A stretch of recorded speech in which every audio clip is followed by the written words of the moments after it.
Welcome to Biologics. In today's tutorial, we are going to learn how to use NCBI Blast and read its results. If you are new here and find the content informative, don't forget to like, subscribe and hit the bell icon.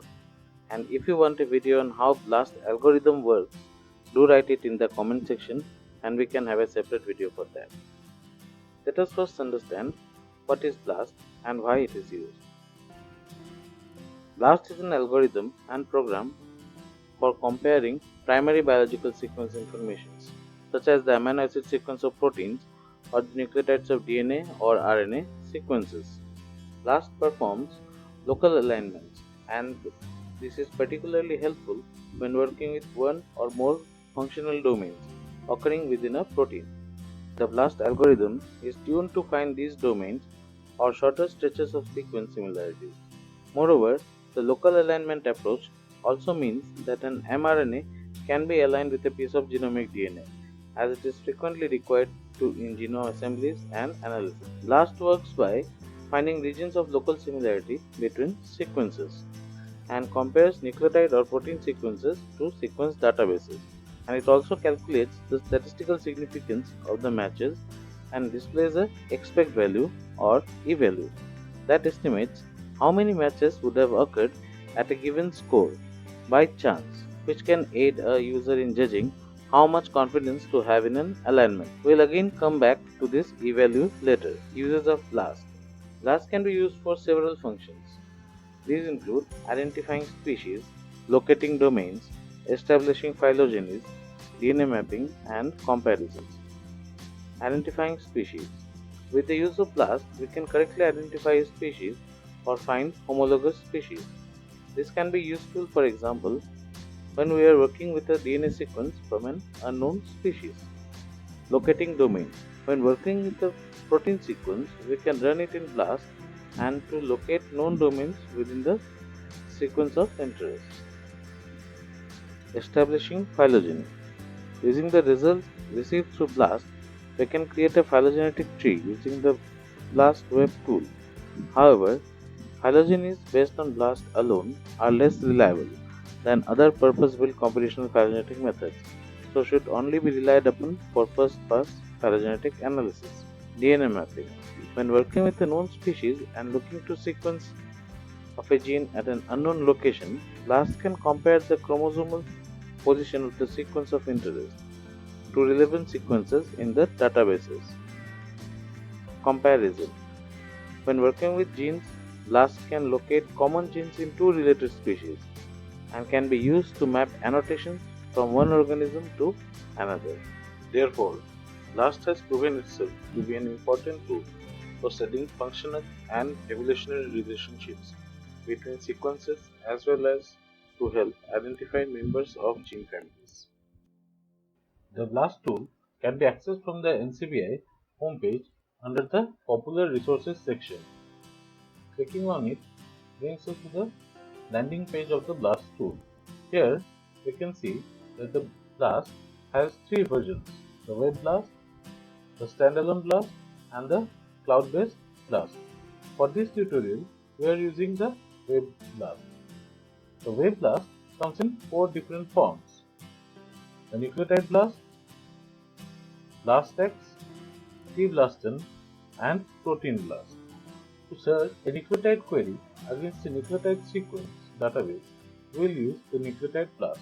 For searching a translated nucleotide sequence against a protein database, we will use BLASTX. We can use T-BLASTN for a protein query sequence against a translated nucleotide database, or we can use the Protein BLAST for searching against a protein database. If we scroll down, we will notice that there are many specialized tools and searches for different versions of BLAST.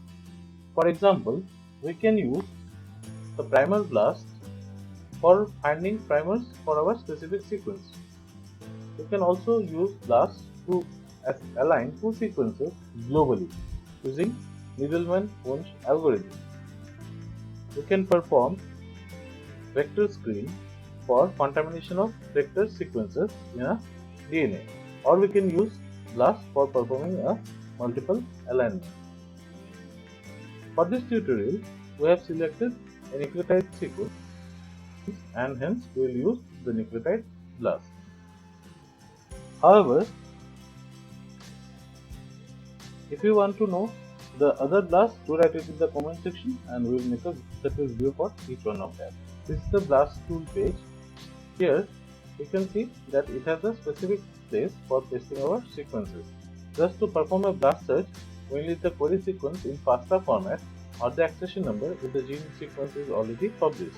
For this tutorial, we are using the human hemoglobin A alpha chain.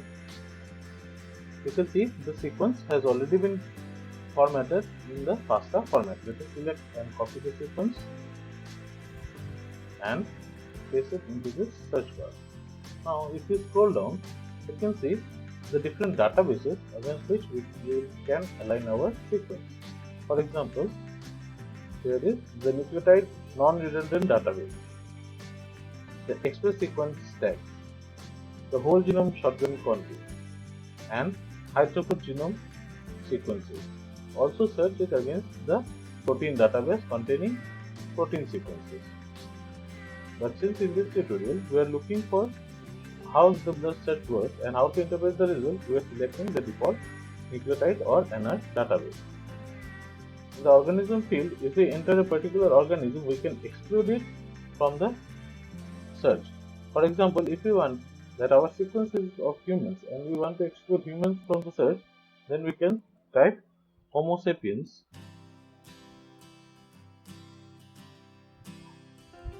and we exclude the Homo sapiens from the search. But here we will keep it blank. Now the program selection for BLAST. As we can see, there are 3 different programs under BLAST: the MegaBLAST, Discontinuous MegaBLAST, and BLAST-N. All these sequences work in a decreasing manner of similarity. Thus, for finding or retrieving high similar sequences, we need to use MegaBLAST, and we are using MegaBLAST. And if we use BLAST-N, the similarity score will go down, and we can also retrieve sequences which we don't want or are irrelevant for our particular study. If we click this algorithm parameters, we can see the default algorithm parameters of BLAST. Here the max target sequence shows against how many target sequences our query sequence, hence the sequence we have given, will be aligned. The word size. It shows the word size against which the database will be searched. The scoring parameters. Here you can see that each matching score gives 1 and a mismatch scores -2. After selecting all these parameters to our choice, we can hit BLAST.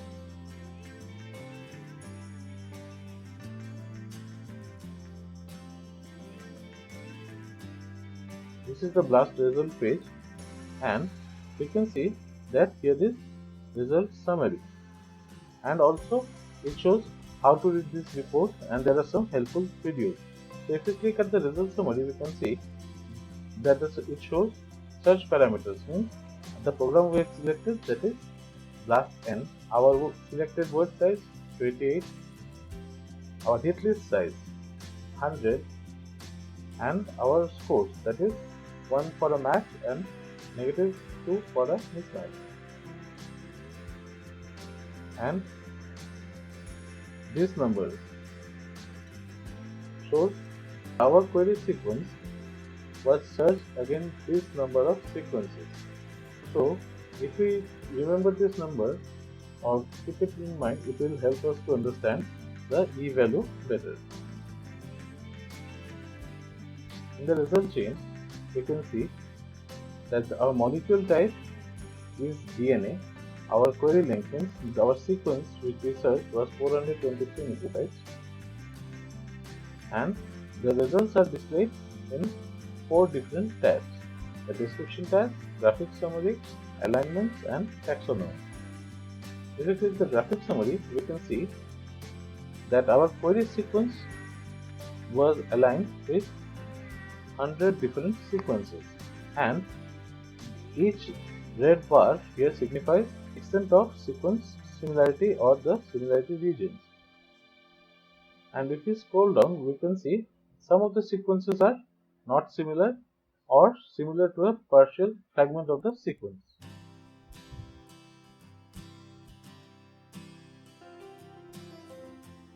And if we click a particular sequence, say for example this one, which is partially similar, then we can see that the organism against which sequence it has been aligned, the score, the e-value, and the target sequence accession number. You can also click the or watch the alignment by clicking this alignment button.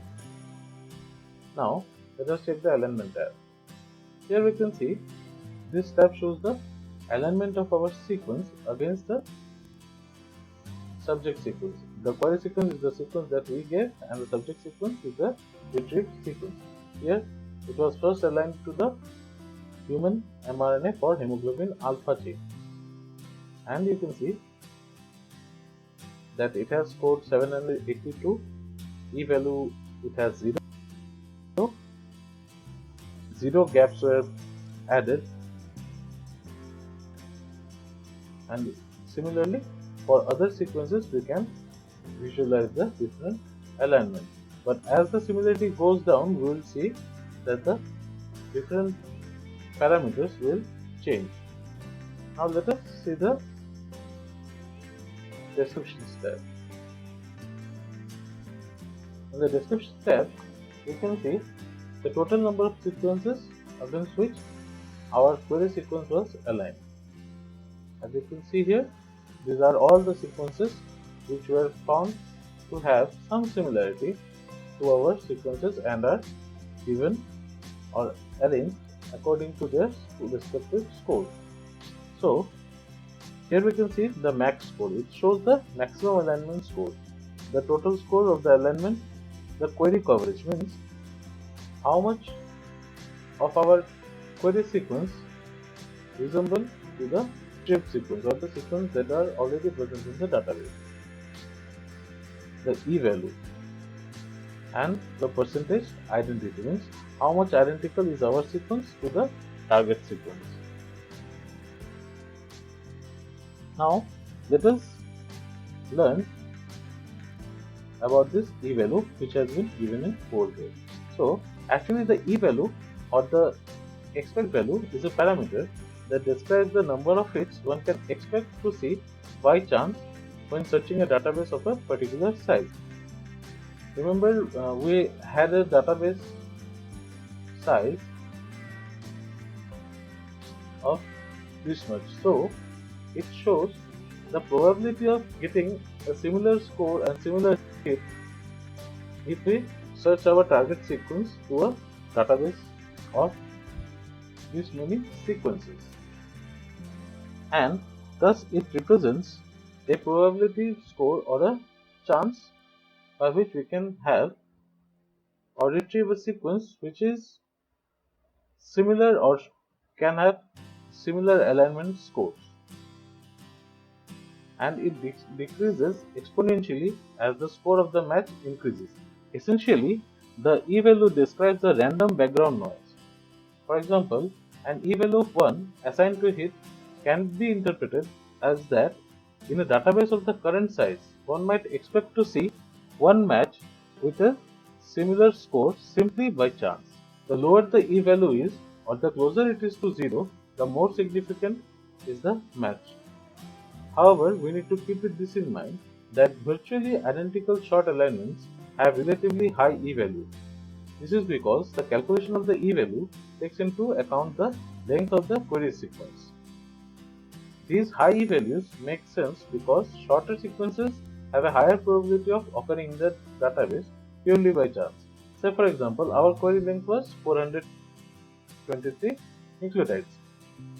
If we compare a smaller sequence to a big database, it might align just by chance and it may not have any significant result. Now, earlier we said that we can use BLAST for some basic phylogenetic analysis and generation of phylogenetic trees. To obtain that, if we click the distance tree of results, we can see that it generates a tree using different methods. For example, this tree is generated using fast minimum evolution method. However, we can also generate tree following the neighbor joining method.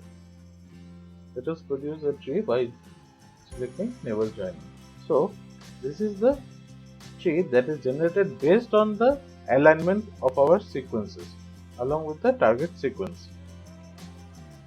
So we can see that our query sequence, which is shown here in yellow, has similarities to rodents, primates, bats, insectivores, carnivores, some unknown sequences, including some plants such as monocots.